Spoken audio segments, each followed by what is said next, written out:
welcome to my YouTube channel. So on this video we're going to talk about non-exact differential equation, and this video is going to be about how to identify whether an equation is non-exact and also what to do to produce the particular solution of the non-exact differential equation. So please make sure you watch this video to the end and please subscribe. So now when we talk about non-exact differential equation, mostly the differential equation is expressed in this form. Yes, so with the non-exactness, you must first test the exactness. So you are going to test the exactness. How do you test for exactness? If you've watched my previous video, you will realize that we have ways of testing the exactness of a differential equation. So if you've watched that, if you've not watched that, please go back and watch that before you watch this video. So how do you do it? Now, when you take m and you partially differentiate it with y, it shouldn't be equal to when you take n, you partially differentiate with what? X. That is that. And when that thing happens, it means that the equation is non-exact. What you do?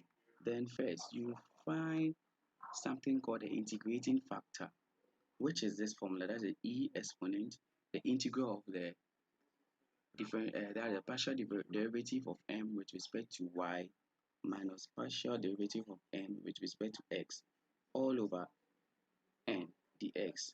You can also do it in this way, that you can exchange this by here will be what? M. So when you do that, that will give you the integrating factor. Now, after finding the integrating factor, what you do now is you then multiply the integrating factor by the differential equation given to you to make it exact. So that is a simple way of doing that. So to make it what? Exact. So you take the that's the integrating factor multiplied by the differential equation given to you to make it exact. Yes. So you must make sure that you test for the exactness, and if it's not, when you test for the exactness, if this is not equal to that, then you proceed by finding the integrating factor. After finding the integrating factor, you multiply by the differential equation. So let's take an example and let's try our hands on. So this is an example given to us. So when an example like this is given to us, what you try to do is arrange it in the m and the n. So when you divide through by, multiply through by dx, you know that here will be with what? Dx. So it means that you're going to have dx here, and this dx will be cancelled. Therefore, this will represent our m, which will give you 3xy plus y squared. So when you partially differentiate this with respect to y, you know that when you are doing this, you differentiate this, and this will be a constant. You get 3x, and when you differentiate this, you're going to get 2y, right? So that will give you the answer. Let's see that when you do it for the other side, will you get it? So when you do it for the n with respect to x, you're going to get 2x plus y, because when you partially differentiate this with respect to x, you're going to get 2x, and this will be 1, leaving y to be constant. So as you can see, these two equations are not equal. So now if they are not equal, what will you do? You therefore find the integrating factor. Now the integrating factor is what? The partial derivative of m with respect to y minus the partial derivative of n with respect to x minus, oh sorry, all over what? N dx. Let's see this.